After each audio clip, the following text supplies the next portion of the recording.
आपने प्यार में कुर्बानी देने वालों के किस्से तो बहुत सुने होंगे, लेकिन आज के दौर में कहानियां कुछ अलग ही मोड़ ले रही हैं। आज मैं लेकर आया हूं एक ऐसी सच्ची कहानी जिसमें प्यार ने वफादारी की हदों को नहीं बल्कि इंसानियत की हदों को पार कर दिया।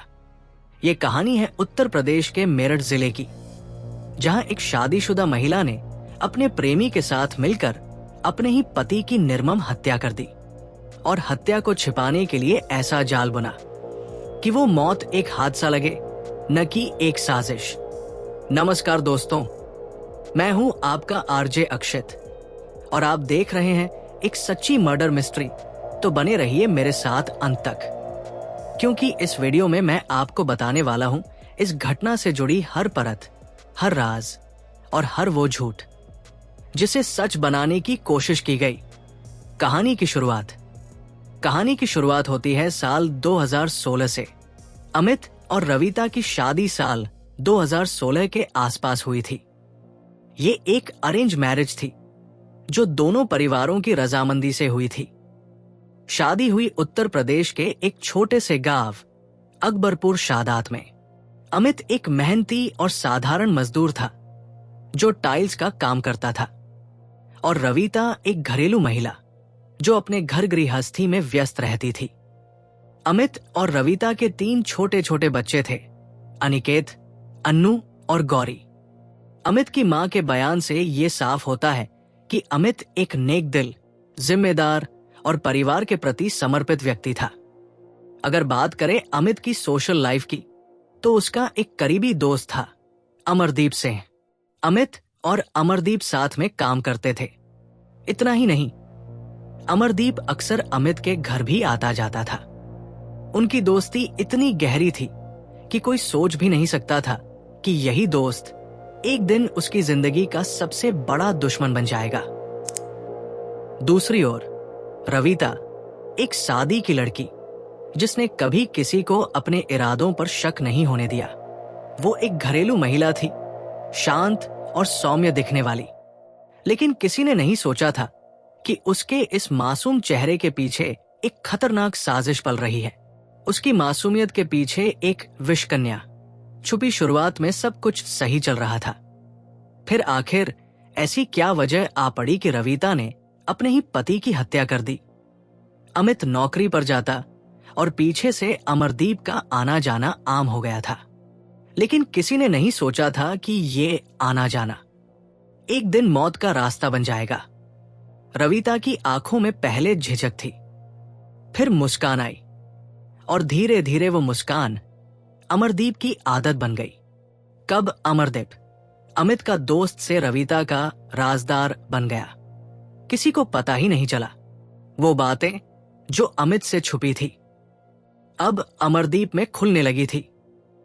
किचन में चाय बनती थी और ड्राइंग रूम में अमरदीप बैठा होता था। धीरे धीरे घर में जो भरोसा था वही सबसे बड़ा धोखा बन गया।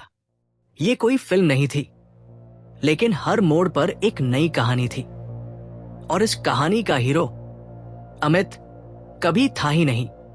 रविता की नजरों में जो खामोशी थी, अमरदीप उसे पढ़ने लगा था। कभी एक चाय से शुरू हुई बात अब दिलों की गर्माहट बन चुकी थी।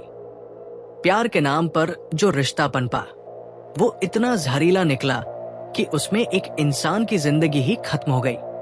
घर की दीवारों ने सब देखा, रविता का बदलता चेहरा, अमरदीप की छुपी हुई मुस्कान और अमित की बेखबर मासूमियत।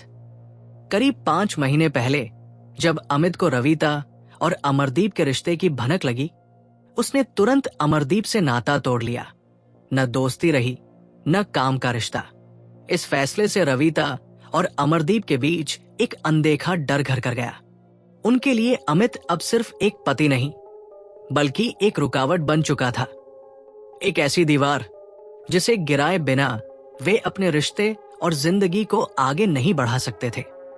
और तभी इस दीवार को हटाने का फैसला लिया गया, हमेशा के लिए। हत्या अब सिर्फ एक अपराध नहीं रही बल्कि उनके म्यूचुअल इंटरेस्ट का जरिया बन चुकी थी। एक ऐसा जरिया जिसमें उन्हें सिर्फ एक मौत दिख रही थी और उसके पीछे एक आजाद भविष्य। हत्या से एक दिन पहले 12 अप्रैल 2025 को रविता ने अमित के साथ शाकुंभरी देवी मंदिर का दौरा किया और दंडौती यात्रा की। ये एक धार्मिक एक्टिविटी थी, लेकिन पुलिस के अनुसार ये साजिश का हिस्सा था। मंदिर विजिट का मकसद था रविता की छवि को एक धार्मिक औरत के रूप में स्थापित करना, ताकि हत्या के बाद कोई उस पर शक न करे। ये एक कैलकुलेटेड मूव थी जो गांव वालों और परिवार के सामने उसकी इनोसेंस दिखाती थी। ये कदम दिखाता है कि रविता कितनी चालाक थी। वो अपने गुनाह को छुपाने के लिए पहले से पब्लिक परसेप्शन को मैनेज कर रही थी। 12 अप्रैल की शाम या रात को रविता ने अमरदीप को फोन करके कहा, आज सांप खरीद लो, आज रात काम हो जाएगा। अमरदीप ने 1000 रुपए में एक सांप खरीदा, जो महमूदपुर सिखेड़ा गांव के एक सपेरे से लिया गया। अमरदीप ने सांप को एक बैग में छुपाया और रात के लिए तैयार रखा। सांप का चयन इसलिए किया गया क्योंकि ये एक बिलीवेबल कवर था। गांव में सांप के काटने की घटनाएं होती रहती हैं और ये सस्पिशियस नहीं लगता। वाइल्ड लाइफ एसओएस रिपोर्ट के मुताबिक सांप शायद जहरीला नहीं था, क्योंकि पोस्टमार्टम में कोई जहर नहीं मिला, लेकिन रविता और अमरदीप को शायद इसकी तकनीकी जानकारी नहीं थी और उन्होंने सोचा कि सांप के काटने के निशान ही काफी होंगे। 12 अप्रैल की रात या 13 अप्रैल की सुबह जब अमित गहरी नींद में था, रविता ने चुपके से अमरदीप को घर बुलाया। रविता जानती थी कि इस पल का हर एक सेकंड अहम है। अमित को सोते हुए देख दोनों ने अपने प्लान के आखिरी कदम को सटीकता से अंजाम दिया। रविता ने अमित के हाथ मजबूती से पकड़े ताकि वो कोई प्रतिक्रिया न कर सके, और अमरदीप ने उस पल का फायदा उठाते हुए धीरे धीरे उसके गले को कसकर घोंट दिया। ये सिर्फ एक हत्या नहीं थी, बल्कि ये एक खतरनाक और सटीक टीम वर्क था, जिसमें दोनों ने अपने अपने हिस्से को बखूबी अंजाम दिया। हर कदम, हर पल जैसे दोनों ने मिलकर एक हादसे को अपनी योजना में बदल दिया था। हत्या के बाद, ताकि ये पूरी घटना पूरी तरह से एक दुर्घटना जैसी दिखे, रविता और अमरदीप ने अमित के शव को छोड़ने के बाद एक और कदम उठाया। उन्होंने सांप को अमित के शरीर के नीचे रखा। जैसे ही सांप ने शरीर में अपना जहर छोड़ने के लिए काटा, उसके मुंह से खून के धब्बे फैलने लगे, जिससे इस मौत का एक और खतरनाक मोड़ सामने आया। पोस्टमार्टम के दौरान डॉक्टरों ने अमित के शरीर पर 10 गहरे काटने के निशान पाए, जो पूरी तरह से मृत्यु के बाद हुए थे। ये काटने के निशान साजिश का हिस्सा थे, जो उस कातिल जोड़ी ने कवर अप के लिए डाले थे। सांप का काटना एक मास्टर स्ट्रोक था, जो न केवल मौत को संदिग्ध बना देता, बल्कि ये साबित करने की कोशिश भी करता था कि ये हत्या नहीं, एक हादसा था। जब 13 अप्रैल की सुबह अमित का शव उनके घर की गैलरी में चारपाई पर मिला और उनके बगल में एक जिंदा सांप दिखा, तो गांव में हड़कंप मच गया। अमित के 5 साल के बेटे ने सांप को देखकर चीख मारी, जिससे पड़ोसियों का ध्यान गया। पड़ोसियों ने शुरू में यही माना कि अमित की मौत सांप के काटने से हुई, क्योंकि गांव में सांप के काटने की घटनाएं असामान्य नहीं हैं। लोग डर गए और सांप को पकड़ने के लिए सपेरों को बुलाया गया। सपेरों ने सांप को पकड़कर वन विभाग को सौंप दिया। पोस्टमार्टम रिपोर्ट से पता चला कि अमित की मौत गला घोंटने से हुई और सांप के काटने के निशान मृत्यु के बाद के थे। इसके बाद पुलिस ने रविता और अमरदीप को गिरफ्तार किया, जिन्होंने हत्या और साजिश कबूल की। इस खुलासे ने गांव वालों को स्तब्ध कर दिया।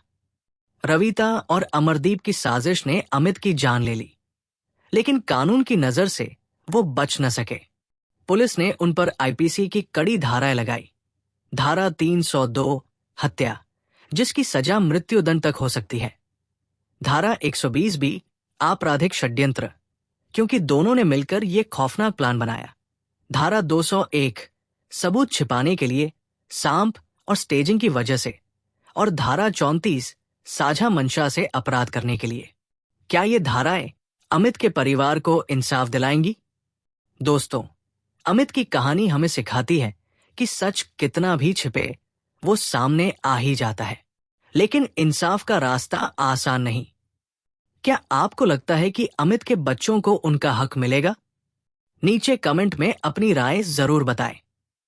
और सुनिए, आप में से ज्यादातर लोगों ने अभी तक मेरे चैनल को सब्सक्राइब नहीं किया है। मैं आपके लिए हर रविवार ऐसी सच्ची क्राइम स्टोरीज लाता हूं, पूरा रिसर्च, तथ्यों के साथ और दिल को छूने वाली कहानियां। बदले में बस एक लाइक और सब्सक्राइब। तो अभी वो बेल आइकन दबाएं ताकि अगली कहानी आप तक सबसे पहले पहुंचे। मिलते हैं अगले एपिसोड में एक नई सच्ची कहानी और एक नए राज के साथ। तब तक के लिए सावधान रहिए, सतर्क रहिए, क्योंकि सच्चाई अक्सर हमारे आसपास ही छुपी होती है।